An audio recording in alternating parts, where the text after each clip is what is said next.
تھی وہ روٹین کی بیٹھک تھی، جمعیت علماء اتر پردیش کی ورکنگ کمیٹی تھی جو لاک ڈاؤن کی وجہ سے نہیں ہو سکی تھی، آج ہوئی ہے۔ گائیڈ لائن کے مطابق لوگوں کو جمع کیا گیا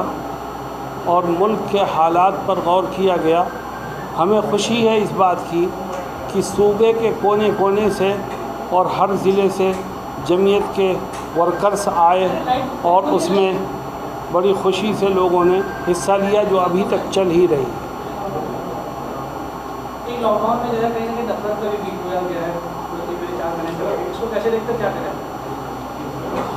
ہم یہ سمجھتے ہیں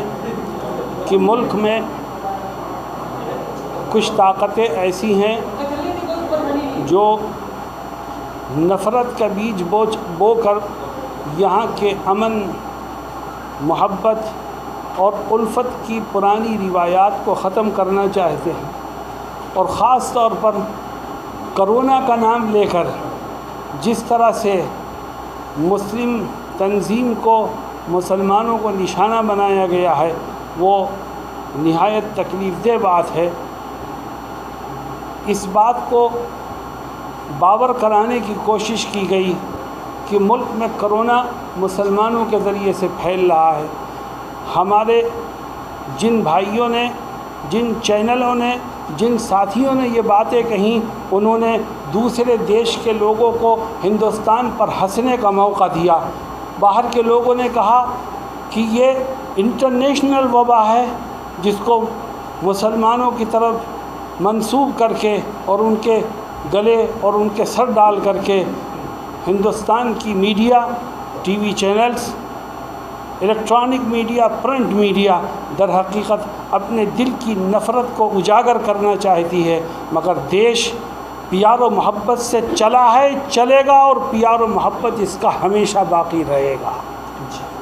مولانا صاحب،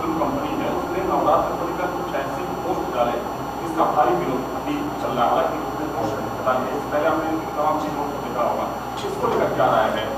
میں تو یہ بات کہتا ہوں کہ کسی بھی مذہب کے خلاف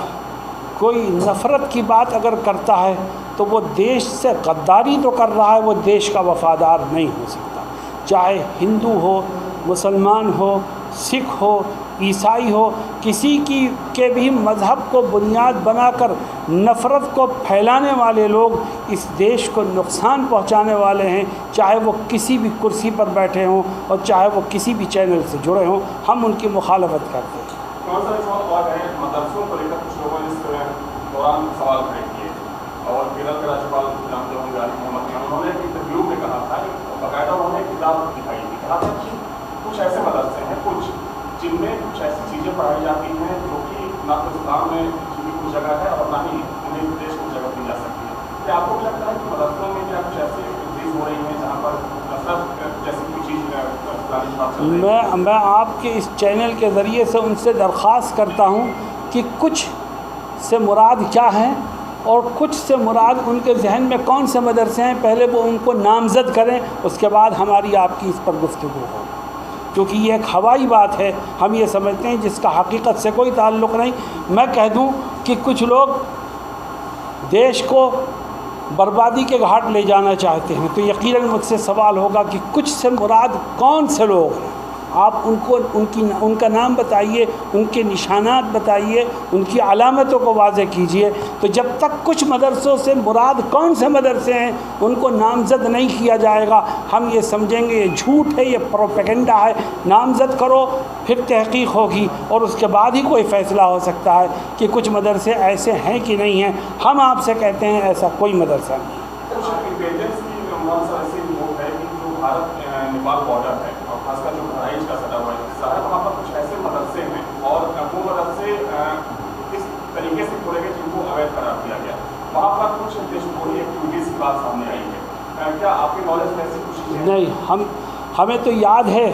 وہ جملہ جب ایڈوانی جی وزیر خارجہ تھے، وزیر داخلہ تھے، اور انہوں نے پارلیمنٹ میں یہ بیان دیا تھا کہ میں نے تحقیقات کرائی ہیں اور مجھے آج تک کوئی مدرسہ ایسا ہی نہیں ملا جس میں دہشت گردی کو پروان چڑھایا جاتا۔